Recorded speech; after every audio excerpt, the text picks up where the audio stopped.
Love Letters from Lincoln podcast. This is your host speaking, Lincoln Olmstead. If you are new here, thanks for joining. If you are not new here, if you're here from the beginning, from the 5th episode, from the 10th episode, from a month ago, whatever, either way, I'm so happy you're here. Thank you for joining us. If you are new here, I do a lot of girl talk, a lot of book talk, a lot of mental health awareness, chatter. Recently I've been doing a lot of healthy habits, healthy living type of content just because that's where I'm at. That's the season of life I'm in right now. But whatever you're here for, whether it's for a good time, whether you want to learn something, whether you just need to laugh, we do it all here. So thank you so much for joining us.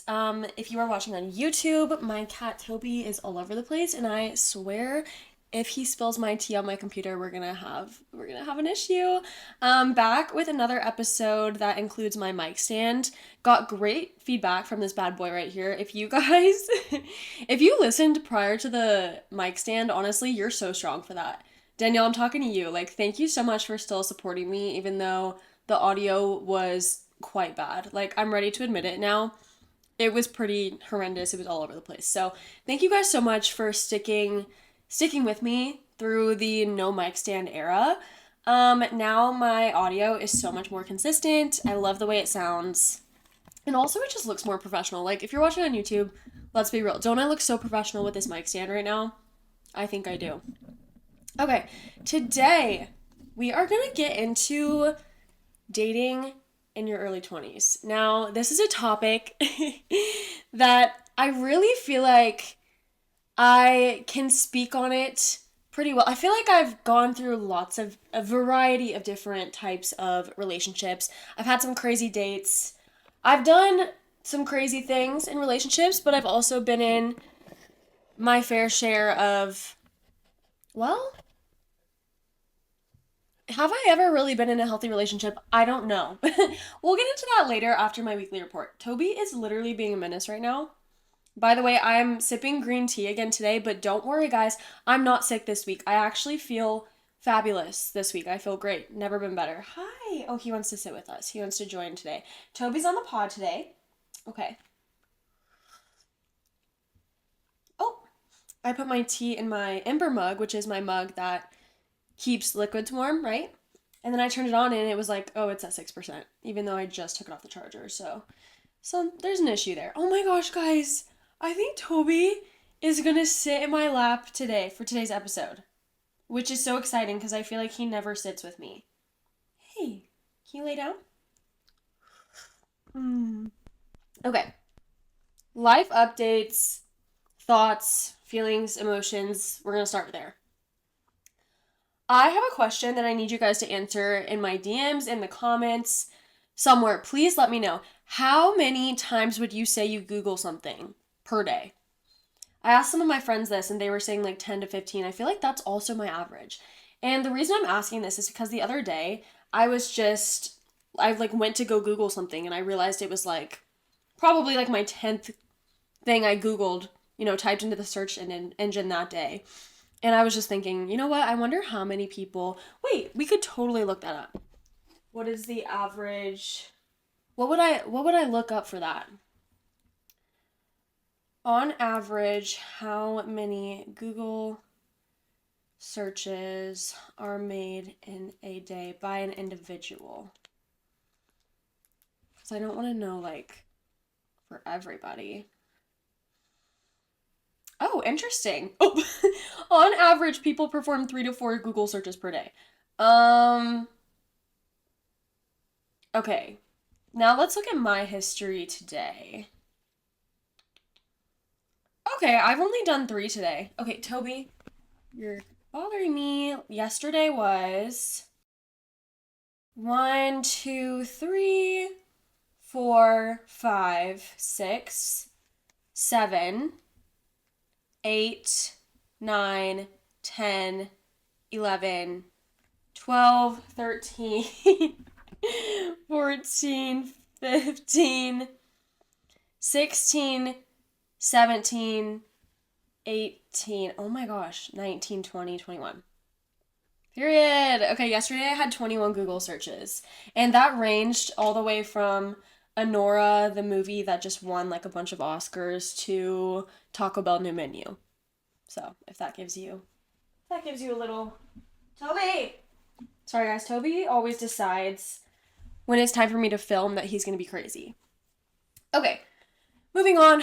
Urban Grounds dropped their new spring menu items. So good. I did indeed go twice this week, and we're just gonna ignore that.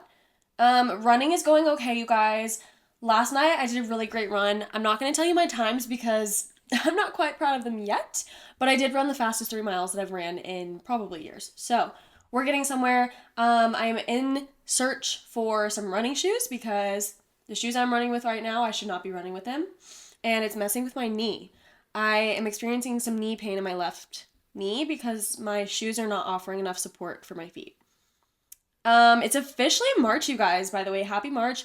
We're getting so close to spring. You can taste it. We got a little taste of it last week. Now it's gross and rainy outside, but we'll get there. We'll get there soon.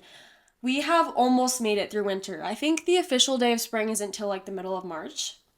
We're almost through winter. I'm proud of all of us. We've basically made it. Like, you can probably go ahead and pat yourself on the back. We made it. But anyways, because it's March, officially March, it means that I am going to LA, Los Angeles, California at the end of this month, and I am so excited. It's all I can think about. I cannot wait to see what it's like there and experience the city, be with my best friend again. Like, I just know we're gonna have the best time, and I'm so excited, and I can't wait to tell you guys all about it. Last life update. The Oscars were on Sunday night. Um, was kind of disappointed. There were a few wins that I was very happy for.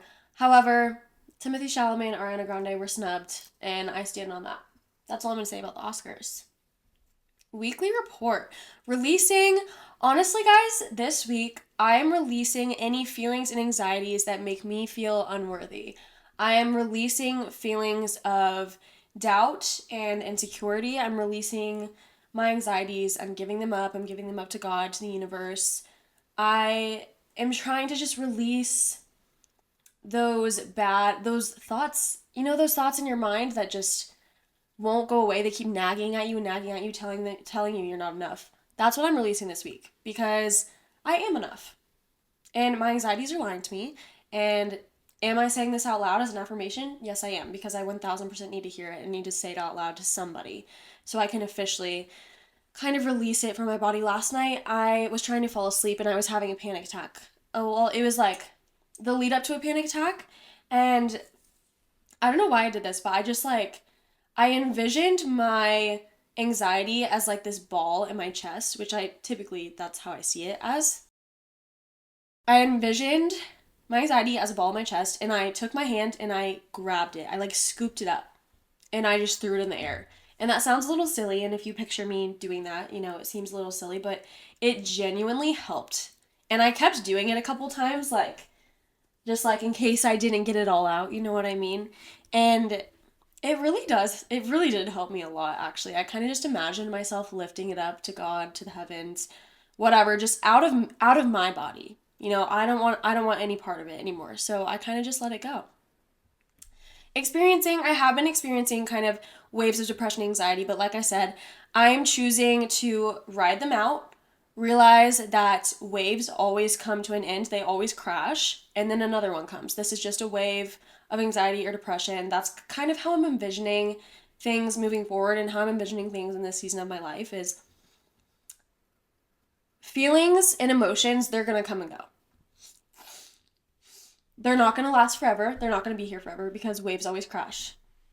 They always subside. Is that what it is? Or is it called, no, they crest and then they crash.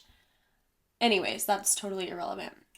I'm thinking of my feelings and my emotions that seem too big for me in the moment. I'm thinking of them as a huge wave. And I'm riding it out, and then I'm letting it be done and getting on the next one. Playing and watching. Do you guys remember when I was obsessed with that game called Good Pizza, Great Pizza? Well, I mentioned that they had a new one. The developers made a new one called Good Coffee, Great Coffee.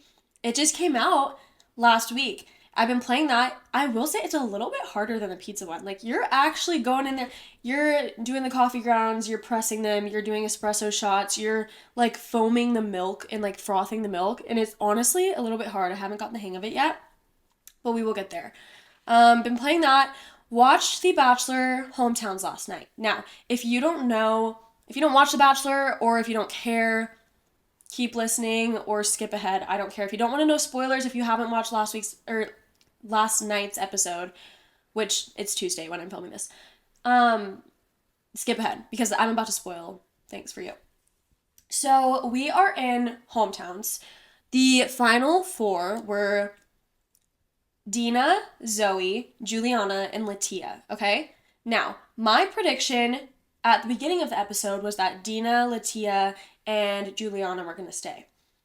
Not quite sure why Zoe is still here. You don't really see their connection through the screen, but I understand that not everything is shown on screen. However, I feel like it's kind of crucial that they show the finalists' connections more. I don't know, maybe they're trying to throw us off the game. Anyways, Dina, so Hometowns, if you don't know anything about Bachelor franchise, Hometowns is whenever there's four girls left and Grant, who's the Bachelor, gets to go to their hometown and meet their family or their friends or whoever they choose to meet, whoever the girls choose to meet. So most of the time they choose their families, obviously. So Grant met all the families, and then we get to Dina. She's the last hometown date, okay? And she says, my family decided last minute that they don't want to meet you yet. They're skeptical of this process, which is kind of crazy. I feel like I've never seen that happen before. So I was like, kind of like, oh shit, like that's crazy. Like he's just not gonna meet her family. So they just like spent their whole date in her hometown together. And then he did get to meet some of her friends, but I just thought that was so crazy. Because like obviously that's gonna plant some doubts in his head. Like, will they ever be ready to meet me? Sadly, I was wrong, and he sent Dina home that night, and I think that hometown date really changed things for him. So the three finalists are Zoe, Latia, and Juliana. I'm gonna be honest, I think Zoe will be sent home next week. I think Juliana and Latia are going to be our finalists. My prediction is that Juliana is going to win. I think Latia will not win and she might end up being a bachelorette. Latia is Mormon, and while Grant is Christian, I just fear their lives might not align. I feel like he would always be sort of the black sheep of the family. Moving on, I also watched the Ruby Frankie Eight Passengers documentary. Um, that was horrible and so sad and so heartbreaking. I wouldn't recommend if you're sensitive to child abuse or religious trauma, things like that. If you're just sensitive to children being hurt or in pain at all, don't watch it. I sobbed my eyes out. I probably could have gone without watching it because it was horrible to see that. I can't imagine living that, you know? It's just so sad. And I think Sherry Frankie, who is the daughter of Ruby Frankie, I think she's so inspiring. She went on to write a book about her and her siblings growing up with her parents, and she lived it, and now she's advocating for family vloggers and family content creators to pay their children wages because they didn't get a cent for those YouTube videos that they were in as kids. Anyways, if you don't know anything about that, if you're curious, definitely look it up. It is an interesting story, but be warned, it's very dark and it's very sad. Okay, obsessing, guys. I'm obsessed with this girl named Layla Blue on TikTok. Okay, she's very like coquette, pink, girly. Lives in California. She's beautiful. I love her vibe. I'm obsessed with her. Okay, she recently started collecting calico critters. And calico critters, also known as like Sylvanian families, I believe. They're just these little like, they're like cute little like rodent toys. So like there's bunnies, mice, koalas, just like cute little creatures. Okay. And these were popular when we were kids. Like, I know a lot of people used to collect them. I never had them personally, but you could get them. They would collect them like dolls. Like, there were also doll houses and play sets and such. They now have Calico Critter blind boxes, and you guys know how I feel about a blind box. Yep. So, guess what I did? I took my ass to Five Below on Sunday because I heard they sell them there, and I bought a few. And safe to say, I have a new obsession. They are so freaking cute. I got this like baby like sweets series, so it would come with like a baby mouse, and the mouse would be holding like popsicle or something. No obsession. Plus, these are way more easy for me to obtain than Sunny Angels because you guys know I can't buy Sunny Angels anywhere around me. No one here carries them unless they're fake. So Calico Critters, new obsession because they're so accessible and they're so freaking cute. They are cheaper than Sunny's too. They're $5 at Five Below. I'm also just kind of obsessed with the fact that I'm going to LA this month. Like, I just can't believe it's actually happening. So, there's that. All right, reading. The reading update we've all been waiting for. Yes, yes, I did finally finish Onyx Storm. And let me tell you, I was so disappointed. Now, was I kind of expecting to be disappointed? In the back of my mind, a little bit, yes. But I think I was holding on for hope that the ending would just absolutely change my life and make me go feral. Instead, it just left me more confused than before I started the book. Like, I feel like you shouldn't have to look up on TikTok Onyx Storm ending explained. You know, like, I just think, in my personal opinion, please don't, like, I'm not a genius. So please just like know that this is my opinion. This is just how I feel. I personally feel like Rebecca lost the plot. I don't think this series needs to be as long as she's going to make it. She has not even written the fourth book yet, which I get it. That's understandable. It's fair. But I feel like Rebecca Yarros lost the plot. I feel like she forgot about some plots and plot holes that she just left empty or unfinished. And I don't know. I'm just confused. I think, and I will say, I know that when she was talking about this book, she was saying how she finally felt like she got a foothold on what this world is and the magic system and the dragons and the wyvern and everything. I know that she's just now getting the hang of it, but like on the third book, you know, I feel like when you're just now getting the hang of it on book number 3, like I feel like it should have been more thought out. I'm sorry. I was very disappointed. I gave it a 3 star. Probably should have been a 2.5, but I was being nice because I do love and appreciate a lot of the characters in this book. Um, yeah, I don't know, guys. I'm hoping. I said this last time. I'm like, I'm hoping Onyx Storm is better than Iron Flame. Hoping the fourth book is better than Onyx Storm. How long can we keep going? 70% done with The Silent Patient for my book club. Enjoying that one so far. But I fear that after this, I need like a really just cheesy, fun, romantic comedy or something. Or like a cowboy romance because I'm struggling. I'm struggling a bit here to get through these kind of like sad, dark, psychological books. I am enjoying The Silent Patient though right now. My March hopefuls, like what I want to read this March, I definitely need to finish Magnolia Park's Into the Dark. You guys know I started that one a couple weeks ago and kind of just like stopped, but we will pick that one up and resume it. I really this month want to read Funny Story by Emily Henry. That book came out last year, and I remember I read like the first 100 pages and then just stopped. But I remember enjoying it in the beginning, so I definitely want to get back into that, and I think it'll be a good little pick me up from these darker books I've been reading. I also really want to read Wild Side by Elsie Silver. That's the third book in the Rose Hill series. It's a cowboy romance, yada yada yada. That book's release date was actually today, which today is March 4th. When you're listening to this, it'll be March 5th. And then I really want to read Sunrise on the Reaping by Suzanne Collins, which also comes out this month. Oh my gosh, you guys. I'm so excited for that book. I mean, you guys know that was one of my most anticipated releases. So, and I will, oh my gosh, like I will devour anything Hunger Games related. So, I am truly so excited for what that book is going to bring us. Treating myself to Urban Ground's new menu, Calico Critters. And yeah, other than that, we are saving for LA. I just sat down yesterday and first I had to, okay, random side note story. My Squarespace website where I sell my merch, which by the way, merch is on sale right now, spring cleaning sale, it's 20% off automatically applied checkout. Um, Anywho, Squarespace, you have to connect your bank to it obviously to receive payouts. I was like waiting to connect my bank because I didn't want to receive any payouts until before my LA trip. All my money that is in Squarespace right now I'm using for the Los Angeles trip. So, yesterday sat down, connected my bank. That payout will come in a couple weeks, like right in time for my trip. And then I also filled out my March calendar yesterday. And surprisingly, March, a little less busy than last month was. Thank goodness. I feel like I need a breather. I'm getting really tired. I'm getting real tired. But we are kind of lifting out of my little burnout moment. I'm feeling more creative again. The creative juices are flowing.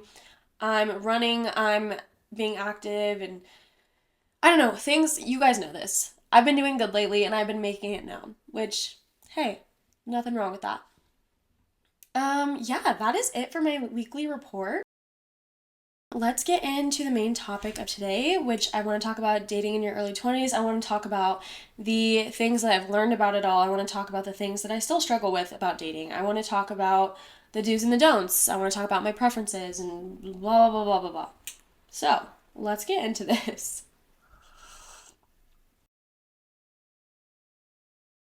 One thing that I've learned about dating in your 20s, and again, before we get into this, I want you guys to know this is all kind of just my experience with it.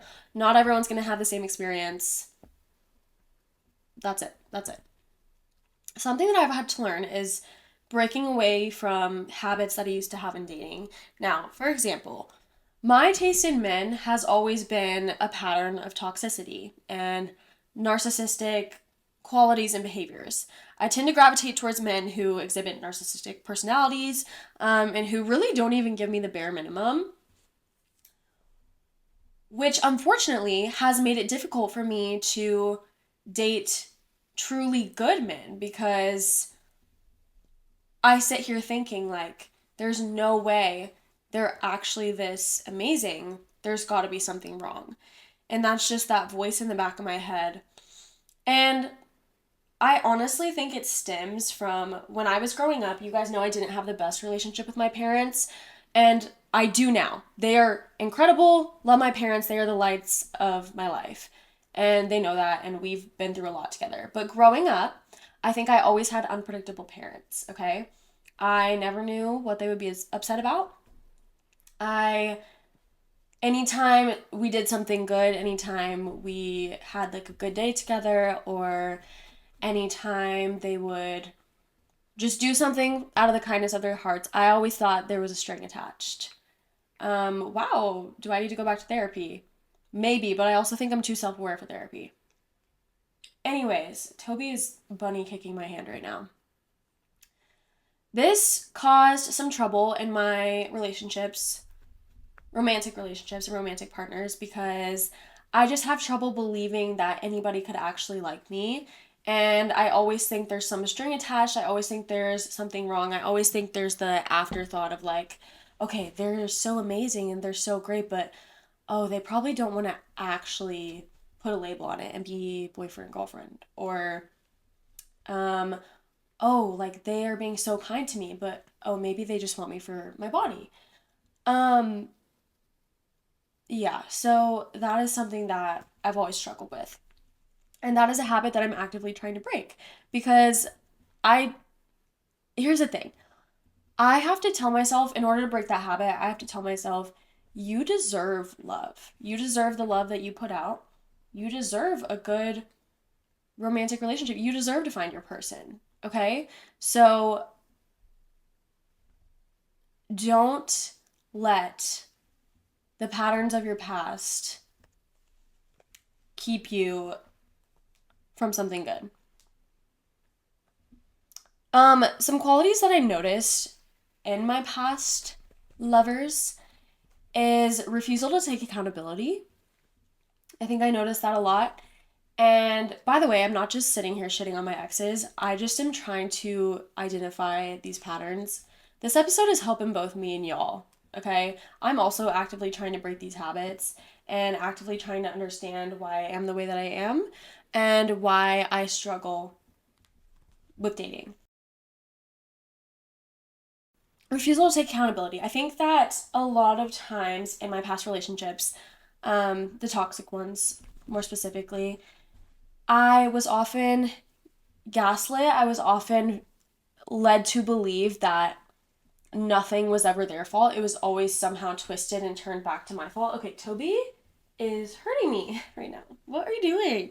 He wants to play, and I'm like over here being serious. Which gaslighting? I have a note here because I want to know, like, what does gaslighting really entail? I feel like it's a very overused term that we have thrown around a lot in recent months and recent years. So this is what I found. Gaslighting is a psychological manipulation technique that involves deliberately deceiving someone into doubting their own reality. It's a form of emotional abuse that can happen in relationships, the workplace, or between public figures and their constituents.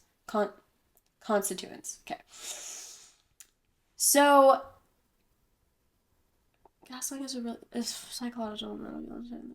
Sorry, sometimes I read things and I don't actually absorb them. I just kind of read them to read the words.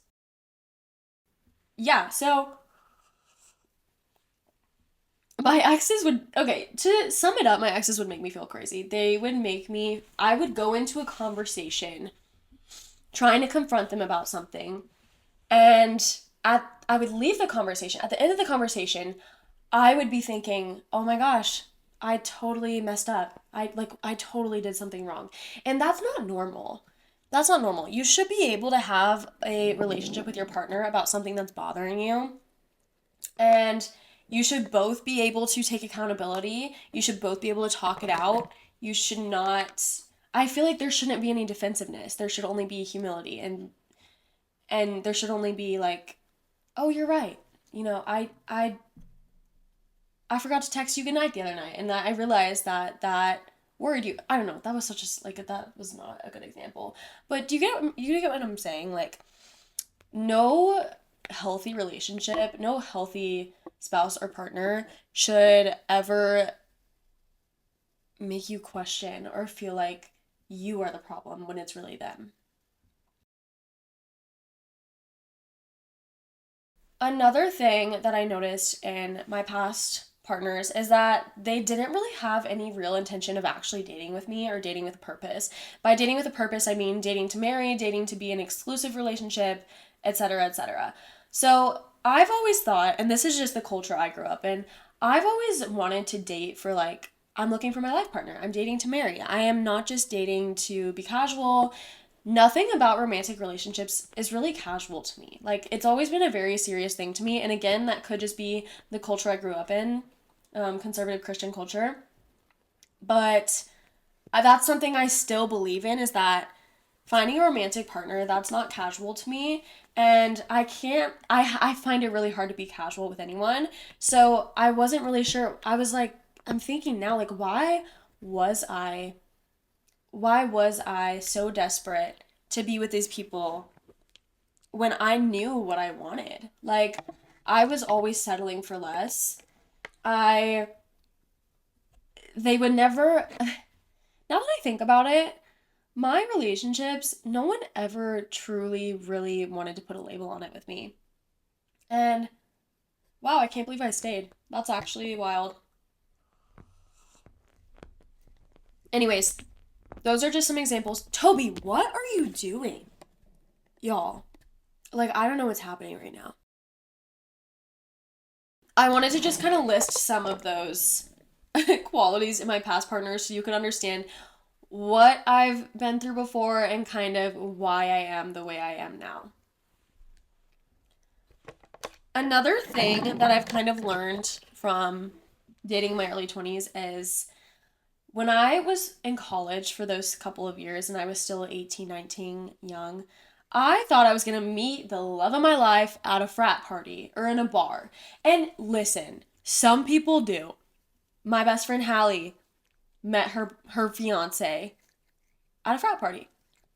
But I think specifically with me, I was not friends with the best people. I was not surrounding myself with the best people. And that, in my eyes, is looking for the love in the wrong places. I was, those first couple years of college, I was hanging out with a lot of people who didn't have my best interest at heart.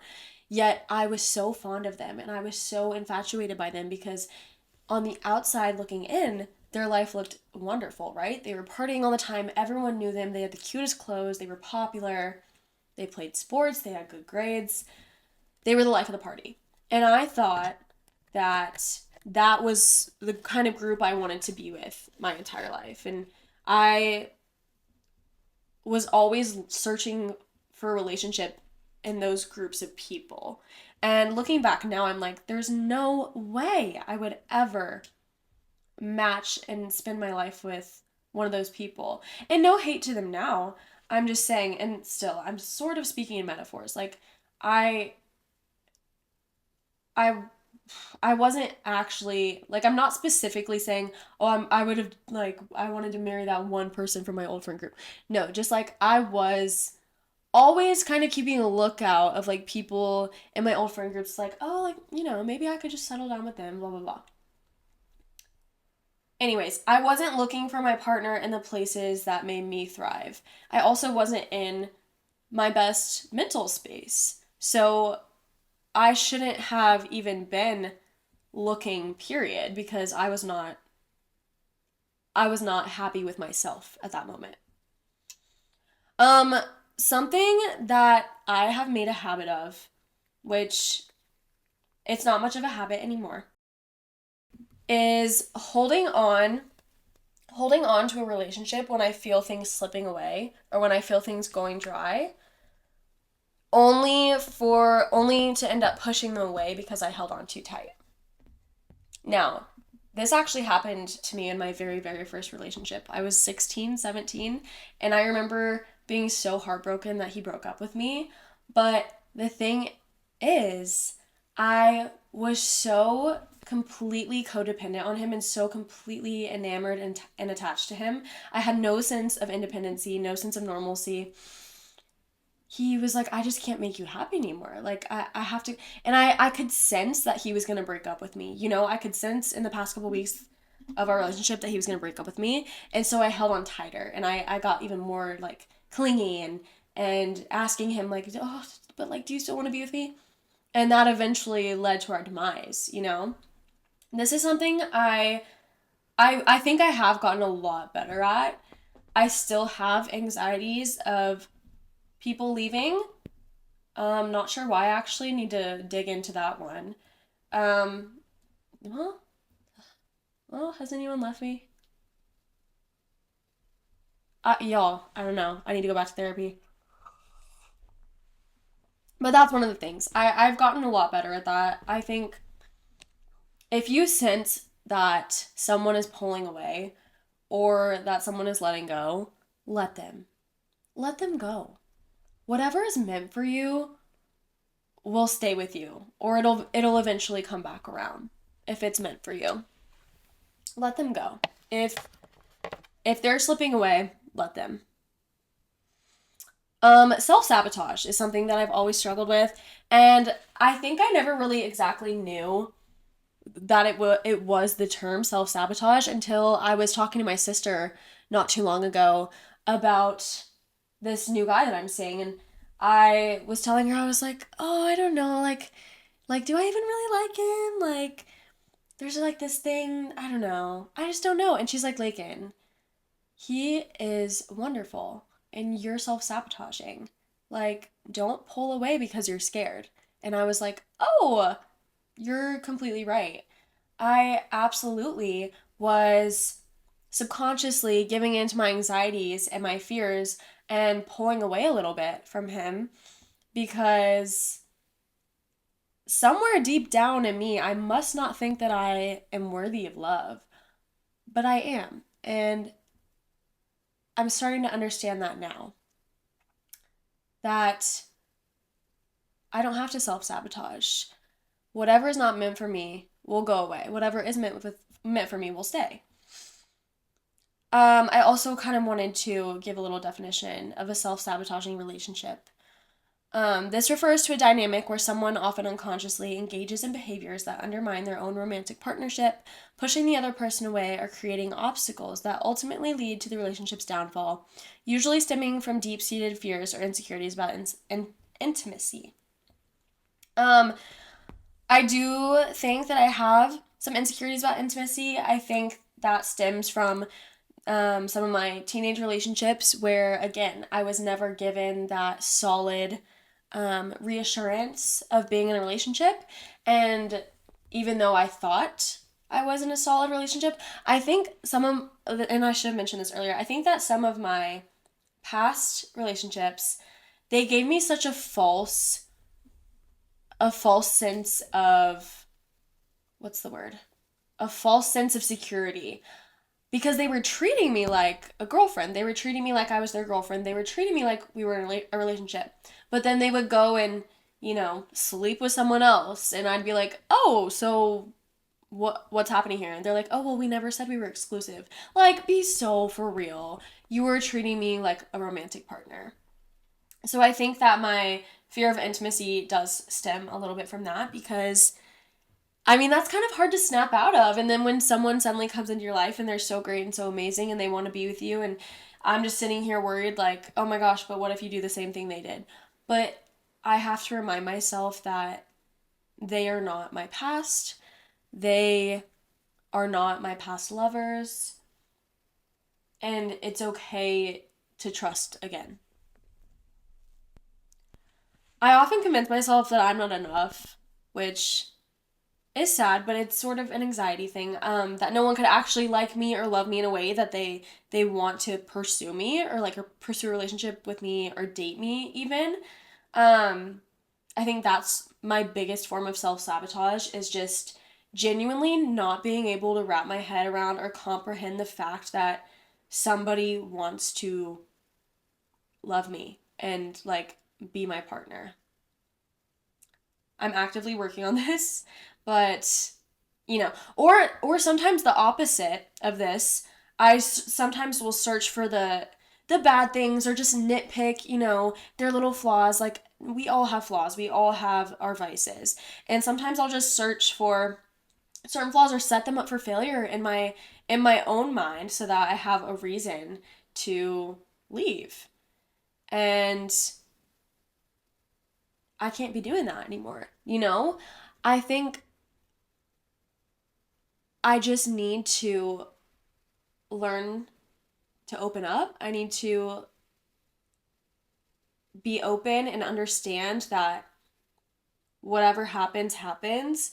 And sorry, I'm kind of learning as I talk about this on the podcast, like I feel like this is one of these episodes where I just needed to get some things off my chest and portray them in a way that could maybe help you guys too. And I almost feel like I'm having a little bit of a therapy session with myself um, because I've entered back into this dating realm.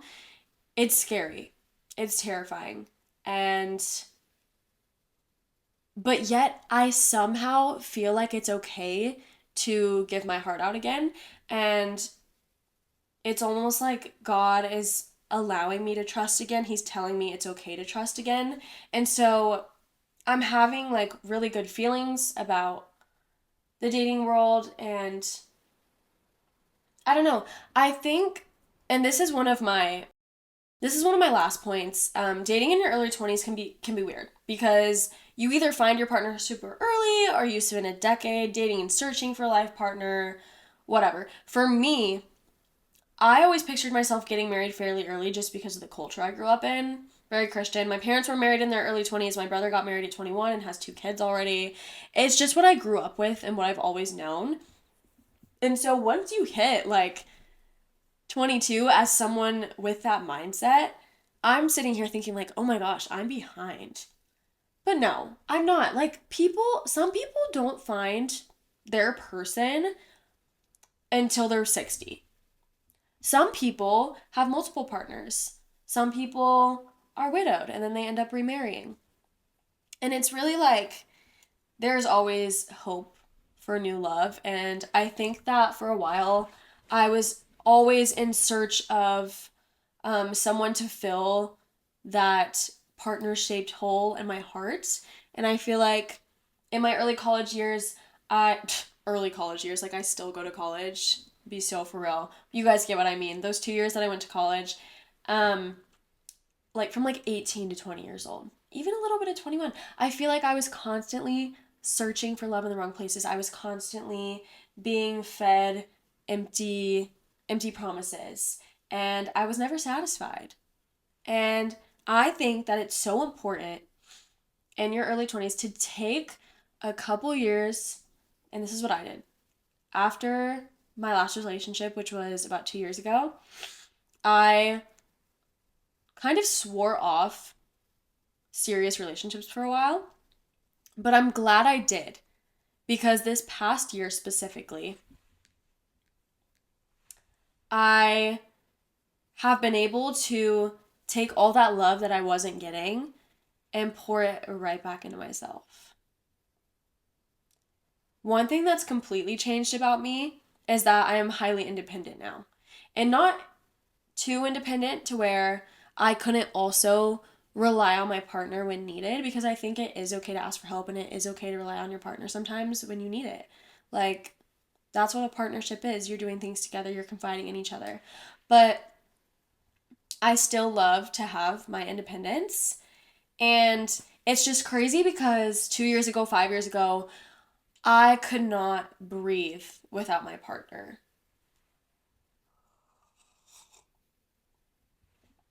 Sorry, had to sip my tea. Anyways, I couldn't breathe without my partner a couple years ago. But after my two most significant and most toxic relationships, I took about a year or two off from even looking for one. And I think especially in the last year, I've adapted the idea that God will present me with what's meant for me at the right time. And I remember all my friends used to tell me like, "Oh, like just stop looking for love. It'll come to you when it's supposed to. Just stop looking for it. Stop looking for it." They were so right because after like a few months of just like, okay, let's focus on me. Let's get me right. Let's make sure I'm okay. Let's not go searching for this. Boom.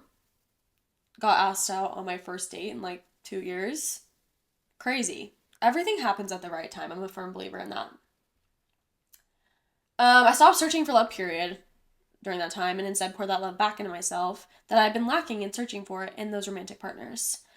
I think one of the most important things about dating in your early 20s is making sure you know and you love yourself first. I think it's so important that everyone has a period of time where they're not actively dating or hooking up or seeing anyone, and they are just pouring and pouring and pouring into themselves and getting to know themselves and essentially dating yourself.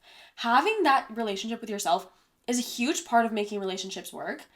And it's also another huge part of making relationships work is maintaining your mental health and well-being individually as well as together. So I've always, growing up in the church, I was always told like you and your partner will find each other at the right time. God is working on you both individually right now so that you may come together and be stronger and grow together. And I still believe that. I think that's a beautiful thing. Now, one of my last points is there's a lot of hesitancy around dating in your early 20s. A lot of like, should I even be like looking for anything serious right now? I'm still so young. But also like on the other end of the things, you can feel like you're running out of time. It's such a weird spectrum, right? Like sometimes in your early 20s or in your 20s, whatever. I feel like I've said early 20s a million times. You can feel like you're either not like fully living your like young college life enough, or you can feel like you're running out of time and you're growing up too fast. I don't know. I feel like there's just it's such a pendulum that we swing back and forth on being in your 20s. But I think me personally at 22, there are a wide variety of men who either have it all figured out or have nothing figured out. And I want to make it clear that I 100% do not think that you have to have everything figured out to be in a successful or happy relationship. Not at all. But I do think that it's important that you have goals that align in some semblance of a future or of an idea of what your future looks like together. For example, there's some people in their early 20s who just aren't ready for a serious relationship yet. And those will be the people who will say, oh, like, I'm not really looking for anything. Like, I just want to mess around. And then there are, and those people, they may not be ready to get serious about life yet. And that's okay. They just aren't there yet. but don't meet them where they're at. Don't lessen yourself or your potential. Do you know what I'm saying? Like, there have been so many times in my life where, and again, even with my worst situationship in the world, he refused to call me his girlfriend because he just wasn't ready for it yet, but he still wanted me around. He still wanted to treat me like his girlfriend. But he would not put a label on it. And I chose to meet him where he was at, and I just let that happen. And he would go around sleeping with other people, either behind my back or right in front of my nose.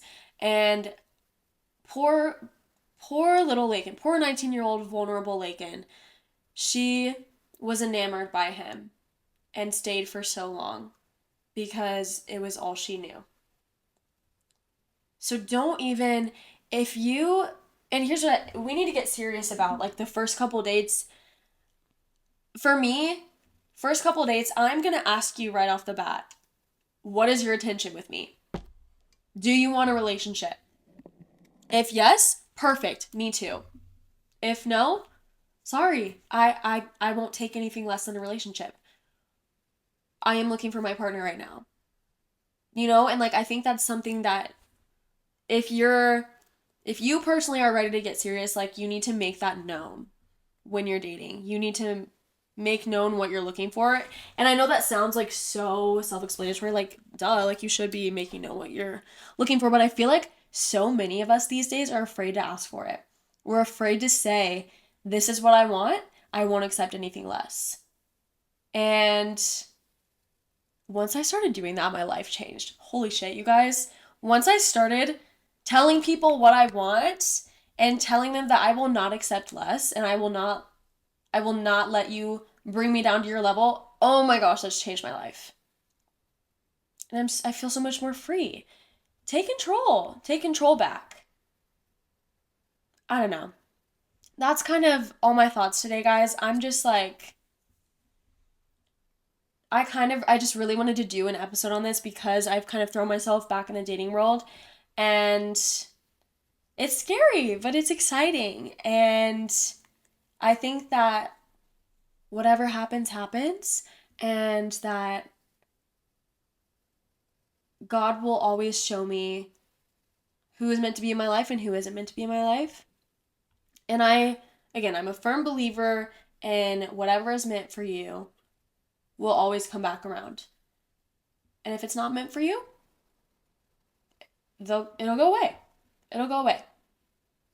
I don't know if the people in my life right now are here to stay, but even if they're not, I believe they're here to teach me some type of lesson. So I'm excited. I'm hopeful.